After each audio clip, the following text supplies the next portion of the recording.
Myaamiaki, Nugi ka kikwe, Huaha mendita kolalaka koke cheki, Achamache wiakate heikwi meluchame kishkake, Kenwalanisia wenzwane, Uaha mekimoyane Myaamia mission nipondakaningi Myaamia nipayonakaningi.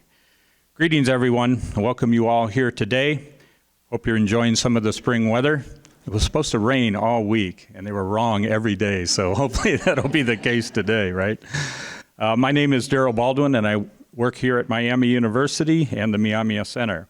I want to welcome you first to Myaamiaki, the homelands of the Miami people, of which we share this homeland with our elder brothers, the Shawnee. Greetings and welcome everyone to the 11th Biennial Myaamiaki Conference. I currently serve my community as Executive Director of the Myaamia Center here at Miami University, and I'll be your host today. This year's conference is special because we're celebrating 25 years of the Myaamia Center. It's a nice time to reflect on all the changes along the way and allow us to present to you our latest efforts in Myaamia language and cultural revitalization. Before we actually begin our program, I'd like to ask some of our singers to come up and welcome you with a song. The song that the group is going to welcome us with today was written in the era of revitalization to praise the importance of our homelands for our people. We often sing to welcome guests into our homelands. If you're not familiar with our language, we hope that you'll enjoy the beauty of the sound of Myaamia Tawengi. That's the name we use to refer to our language. And let your mind drift to think about the beautiful rivers, hills, forest of Myaamiaki. Nujongi sipiongi, wapangi akamiongi, nehe wapashiki sipiongi. Those are the names of the places that are still near and dear to our hearts. So if I can call the singers on up. And one of the singers is Miss Sophie Olds. She is one of an elected position. We have younger folks that get elected into what we call akamansa, or young leadership positions.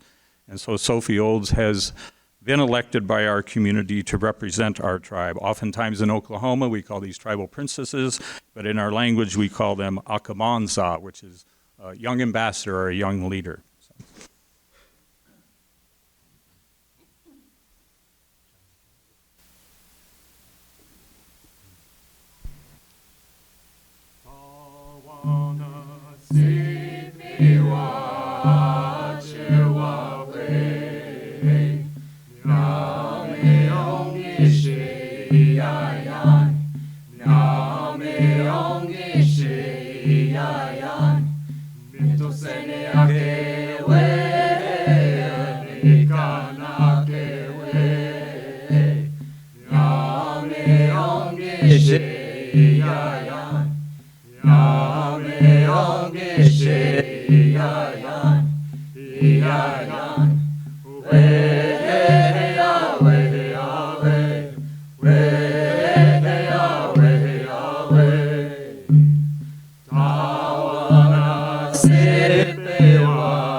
Missionewe ewe melakakoke.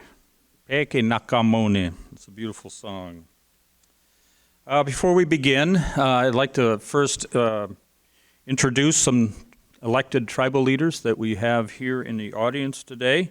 From the Myaami tribe of Oklahoma, we have Chief Doug Lankford.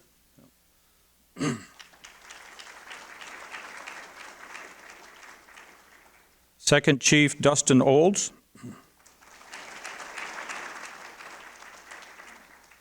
Secretary Treasurer Donya Williams.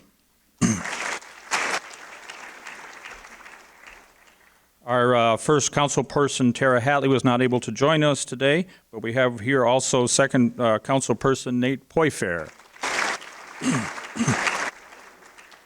Nate is also an alumni of Myaami University and a graduate of our program, so we're very happy to have him join our leadership roles.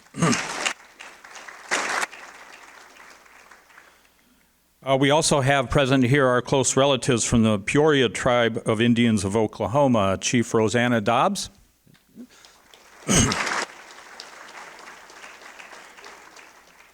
And First Councilman Nick Hargrove. Are you here, Nick?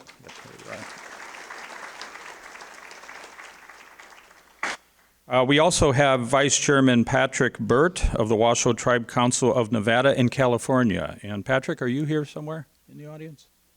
He might not have joined us yet. He'll be joining us in a little bit. Chairman Byrd is here participating in our National Breath of Life gathering, which you'll hear more about as one of our panel is dedicated on that topic. Tribal leaders are considered our heads of state and responsible for maintaining the viability of our sovereign tribal nations. They hold very important and difficult leadership positions. And so we're grateful for your attendance today.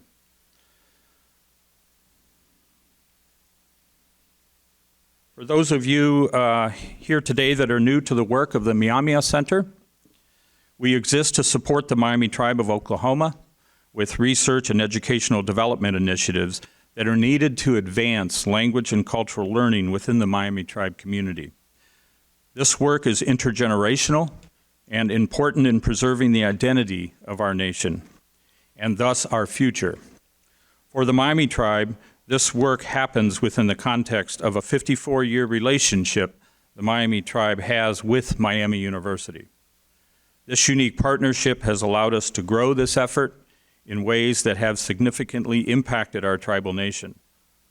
What makes the Myaamia Center unique is that it is directed by the Myaami tribe with the sole purpose of responding to language and cultural educational needs.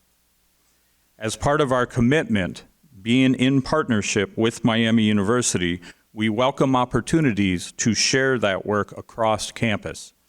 To that end, we support faculty, staff, and students who are interested in learning from our work. You'll see broad topics among this interdisciplinary team, and that is no accident. It takes many talents and sources of knowledge to preserve and perpetuate our Myaamia ways of knowing and being. We are honored to do this work not only for our relatives, but in the context of this important and unique relationship we have with Miami University, located in our ancestral homelands. We hope you will follow us through the year as we celebrate this milestone in our development. So today, we are also live streaming this event, as we have the last couple of times, and we currently have 341 individuals that have registered to be here and present in physical form, not virtually. And some of those will be students, so they'll be kind of coming in and out, but we've been averaging right around 300. We also have 65 people who have registered to watch virtually, giving us just over 400 participants. Of that group, there are 30 tribal nations represented and 24 different universities. So we're really happy to have that kind of an impact and to be able to share broadly the work that we do. In terms of some logistics, everybody, I hope, has found that the restrooms are that way. That's the important part.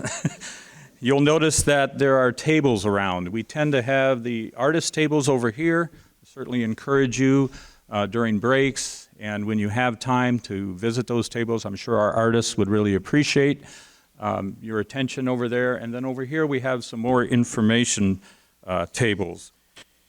And one of the things that's been important for us is, we've grown a lot over the years.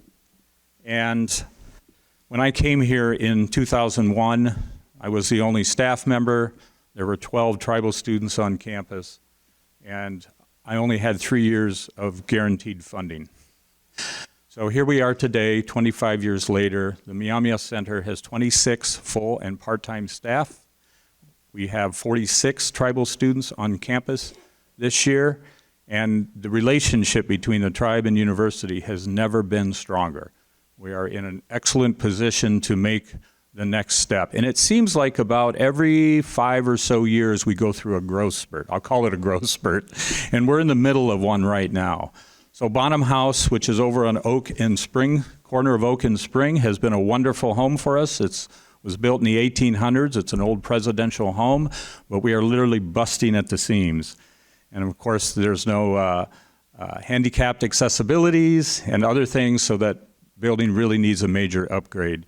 So we've been working with advancement here on campus, also the president's office, to expand and renovate Bonham House over the next couple of years. We're in the fundraising stage of that right now, and so there are opportunities to support this work through that. I believe we have a table set up over there in the back. So that's where Stella's at, waving at you.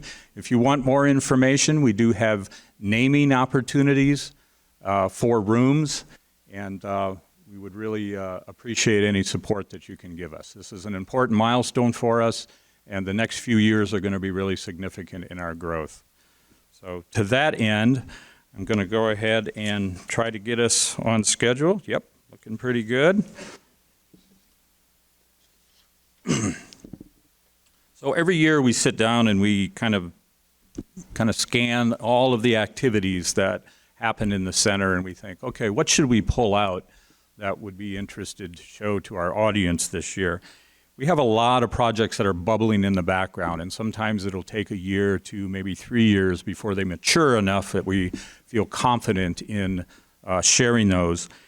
And we also just have a lot of other activity. More and more we have individuals that are visiting the center, visiting scholars that sometimes will be with us for a year or more, engaging with us. And so the center has kind of become a hub of training, of sharing, of really what I consider to be indigenous innovation. That's the phrase that comes to my mind when I think of what goes on there.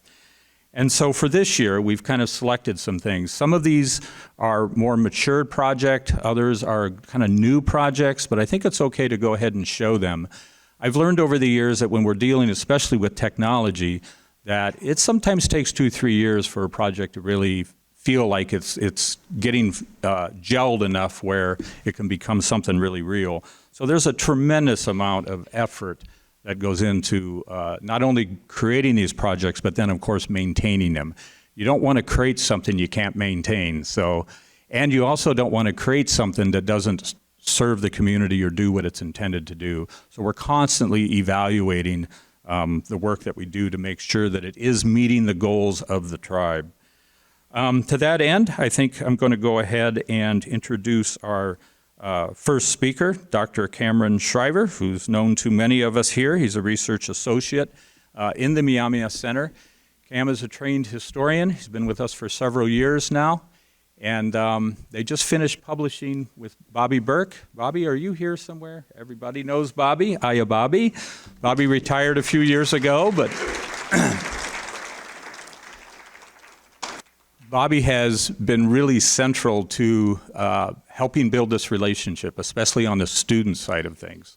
Most of our families that have come through here know Bobby very well. And her and Cam got together and they decided to go ahead and publish a publication on the history of the tribe-university relationship. So I think that if you want copies of that publication, it's now out. Cam, maybe you can mention a way to get that to them. So, but for today, Cam is going to talk about the future of tribe-university relationships.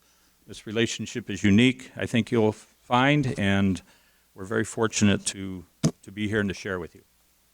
Shea Ngokila.